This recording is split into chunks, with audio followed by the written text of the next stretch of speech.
Doctor صاحب اس سے آگے ذرا دیکھیں تو پھر سلطان شہید آئے جی، تو اس میں ایک سوال ہے بڑا خاص، اور وہ ہے کہ ٹیپو سلطان شہید رحمۃ اللہ علیہ علامہ سے دکن کے بارے میں پوچھتے ہیں. صحیح. وہیں کے آپ نواب تھے اور وہیں سارا یہ بغاوت ہوئی، انگریزوں نے ظاہر ہے شہید کیا حضرت کو.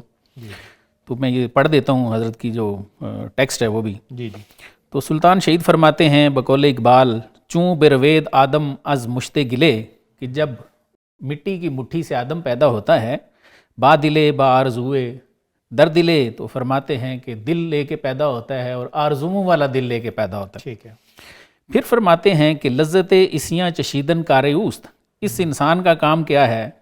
گناہوں کی لذت چکھتے رہنا، یہ کام کرتا ہے. ممنوع مرغوب. جی جی جی بالکل.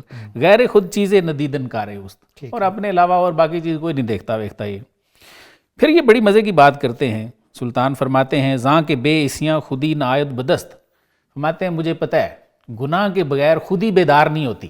صحیح. ٹھیک ہے.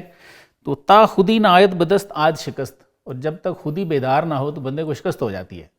تو یہ گناہ انہوں نے کر لیا ہے مجھے مروا کے، مجھے شہید کرا کے.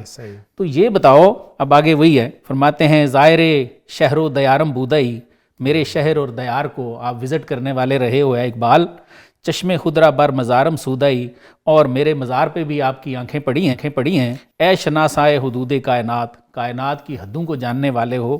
در دکن دیدی ازا سارے حیات، تو بتاؤ اہل دکن کی آنکھیں ابھی بھی کھلی ہیں کہ نہیں؟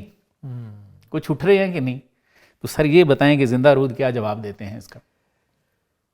دیکھیں پہلے تو دکن کی آپ نے بات کی ہے، یہ اس لحاظ سے بھی بڑی اہمیت کا حامل ہے کہ یہ مرکز تھا ان کا، اور اس کے نواب ایک سلسلہ پورا ہمارے سامنے. تو 1928 اور 29 کے اندر علامہ اقبال آپ نے وہاں جا کے ان لوگوں کو بھی آگے پیش گوئیاں اور وہ انقلاب کی جو خوشخبریاں ہیں وہ دی تھی. بالکل انقلاب کا پیغام دیا، اور ان کے دلوں میں جو حرارے تھے نا ان پہ اپنا جھونکا ضرور دیا تھا. ایسے ہی. اور یہ پھر کشمیر کی بھی جو جنگ آزادی ہے اس کے پیچھے بھی آپ نظر آتے ہیں. یہ تحریک بھی حضرت نے شروع کروائی، آپ نے شروع کروائی تھی. ایسے ہی ہے. اور پھر اس کے بعد آپ جب مثنوی مسافر میں وہاں پہ حضرت اقبال کو دیکھتے ہیں، پسچے پائد کردہ اقوام شرق میں، تو ان لوگوں کو بھی آپ نے شریک کارواں کرنے کی دعوت دی. تو اسی لیے ہم کہتے ہیں کہیں بھی کوئی مسئلہ ہوا ہے نا مسلمانوں کا تو حضرت علامہ وہاں پہنچے، تڑپے ہیں، تشخیص کی ہے، علاج بھی بتایا ہے. بالکل. اور دوسری بات ہے اپنے آپ کو ذات اور وطن کے اس خول سے نکال کے ایک آفاقی لیڈر ثابت کیا آپ. بالکل ایسے. یہ فلسطین کا مسئلہ جب شروع ہوا تو حضرت وہاں پہ بھی پہنچے، اور یہاں پہ بھی موچی دروازے کے باہر حضرت نے بہت بڑا جلوس نکالا، اور آپ تقریریں کرتے رہے کہ خبردار اگر فلسطینیوں کی یہ زمین آپ نے دی تو مسلمانان عالم جو ہیں وہ چین سے نہیں بیٹھیں گے.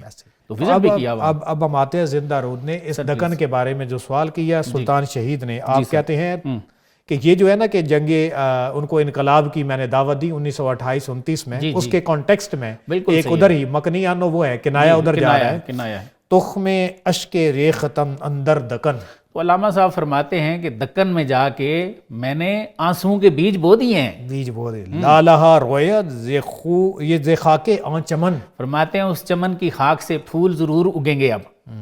رود کاویری مدام اندر سفر، فرماتے ہیں دریائے کاویری جو ہے وہ ہمیشہ سفر میں ہے. اچھا یہ دریائے کاویری جو ہے نا یہ دریا سے مراد وہاں کے باشندے ہیں. صحیح.